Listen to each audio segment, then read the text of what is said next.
Governor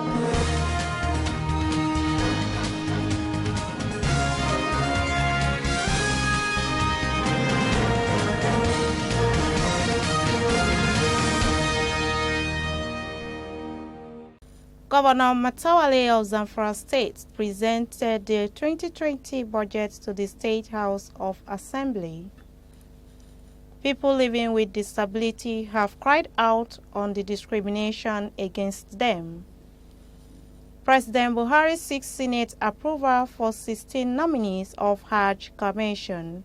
On the business, no date yet for reopening of Nigeria's borders, President Buhari insists. On the international scene, Democrats set to release President Donald Trump's impeachment report.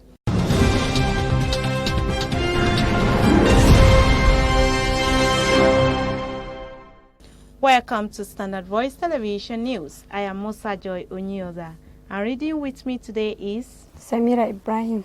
Now the news in full. The governor of Zamfara State, Dr. Bello Matawale, today at the State House of Assembly, presented a budget of 182,752,973,000 naira for the 2020 fiscal year. The budget, which is tagged Budget of Peace and Renewal, has capital expenditure of 116,399 naira, while 65,803,900,367 naira is for the recurrent expenditure. My distinguished honorable members, the proposed 2020 budget of Peace and Renewal is estimated at 182,973,850 naira. The proposal is based on the projected recurrent and capital revenue of 98,863,900,367 naira and 83,889,073,191 naira for their respectively. Mr. Speaker, honorable members, the resource of the revenue research process. The recurrent revenue will come from the following sources. 1. Statutory allocation of 55 billion.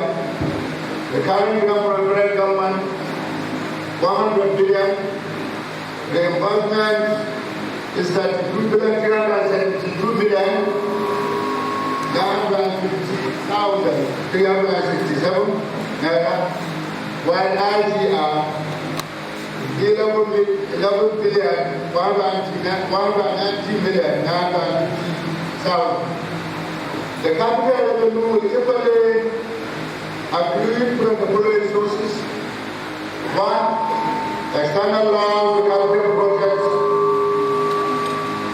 is 3,200 million. Received from the Development Partners Program, UKA, UNICEF, World Bank, World Health Organization, etc., etc. Persons living with disabilities have lamented that they are still facing discrimination across the country despite the passage and assent to the National Disability Bill. President Muhammadu Buhari had on January 23, 2019, signed into law the Discrimination Against Persons with Disabilities Prohibition Act 2018, following 9 years of relentless advocacy by disability rights activists in the country. The law prohibits discrimination on the basis of disability and imposes sanctions, including fines and prison sentence on those who contravene it. It also stipulates a 5-year transitional period for modifying public buildings, structures and automobiles to make them accessible and usable for persons with disabilities.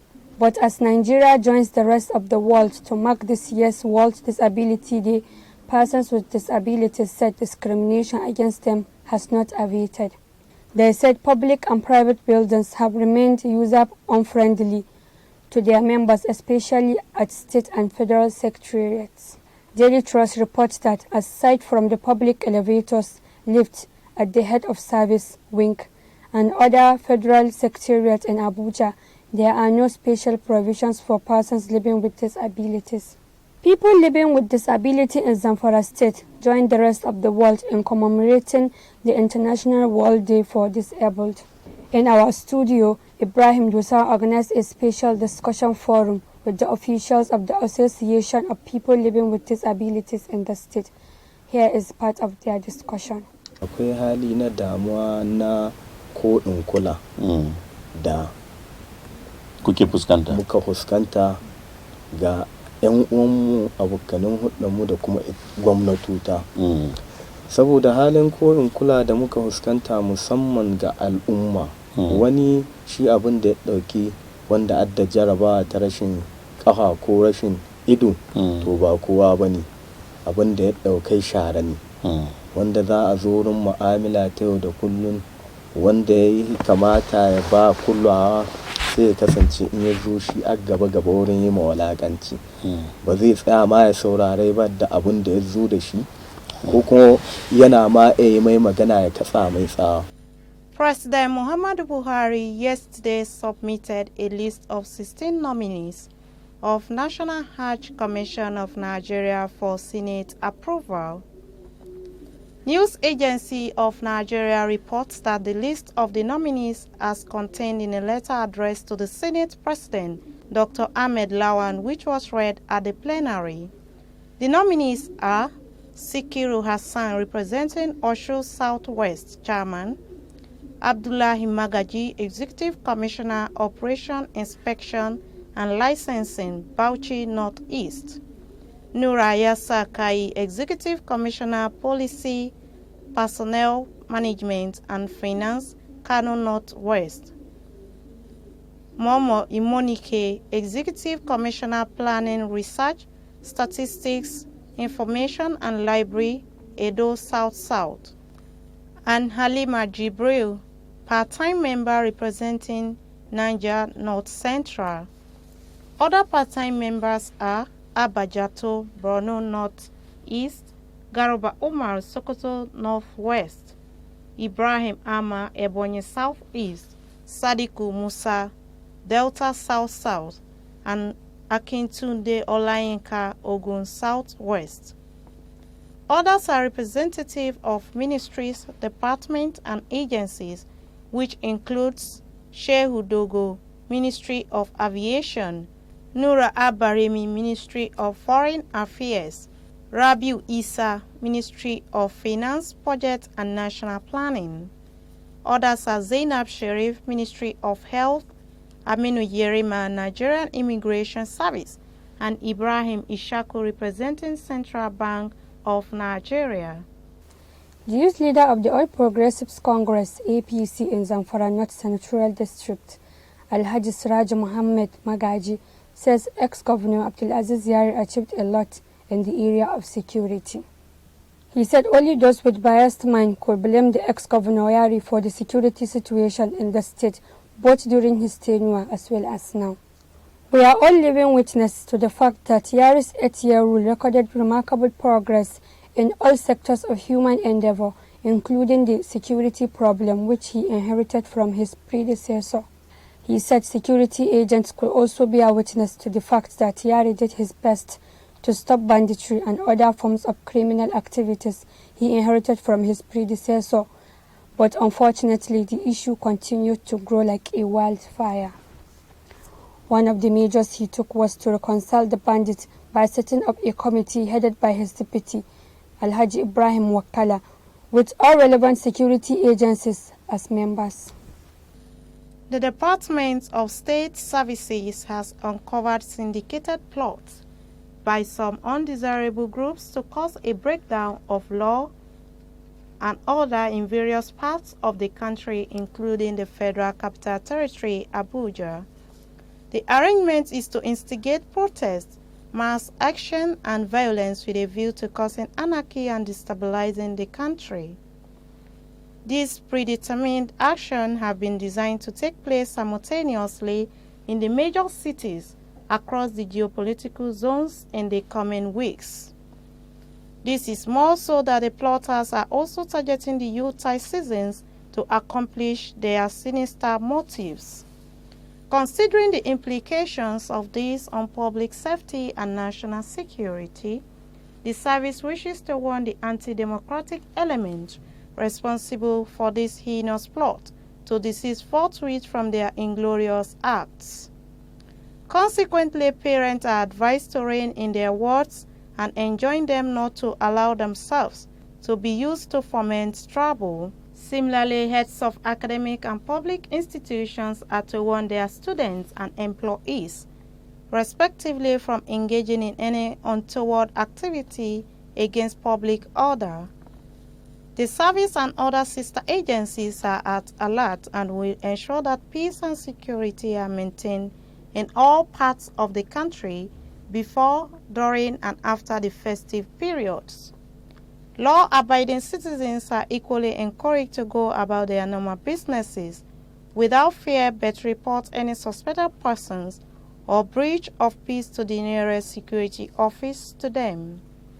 The 18 billion naira University of Transportation project being constructed by Chinese consortium CCECC is part of the social responsibility for solely handling Nigeria's various railway development and modernization projects. Performing the grand celebration ceremony for the project, President Muhammadu Buhari said the engagement of the Chinese company goes beyond the construction obligation on the railway project to that of continued focus and concern on operation and maintenance after the construction period. Governor Aminu Bello Masari of Katsina State, who speedily granted approval of the 413 hectares of land for the university project, appreciated President Muhammadu Buhari for making it possible for the institution to be sited in Katsina State. There were good messages from, among others, the Minister of State for Education and Chinese Ambassador to Nigeria. Apart from the university project located in Sandamu local government area of Daura Emirate, CCEC is also committed to relocalization of manufacturing of railways and railways-related infrastructures towards bridging the technology and skills gap in the railway subsector. We'll be right back after this short commercial break. Stay tuned.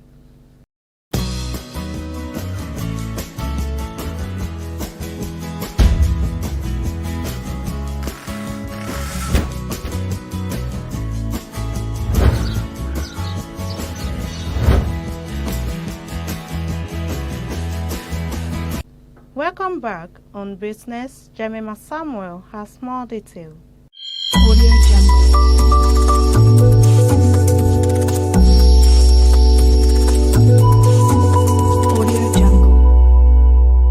Thank you, Musa Joy. Welcome to Business Desk. President Muhammadu Buhari said that the country's domestic fuel consumption had dropped by more than 30% since the closure of the Nigerian border. The president's spokesman, Garba Shehu, in a statement, said the president made this disclosure when he received a delegation of the Katsina State Elders Forum in his country home in Daura, Katsina State. Buhari said his administration directive on the border closure was meant to curb smuggling, especially rice, and that so far, the closure has saved the country's huge sum of import bills. He said his administration was betting on same measures to rekindle the country's agricultural rebirth. The president lauded action taken by the president of Niger Republic, Mahamadou Yusufu, including the dismissal of officials and a ban on the use of the country as a dumping ground for Nigerian-bound smuggled goods. And that's all we can take on business news today. I am Jemima Samuel. Over to Musa Joy. Thank you, Jemima. On the international scene.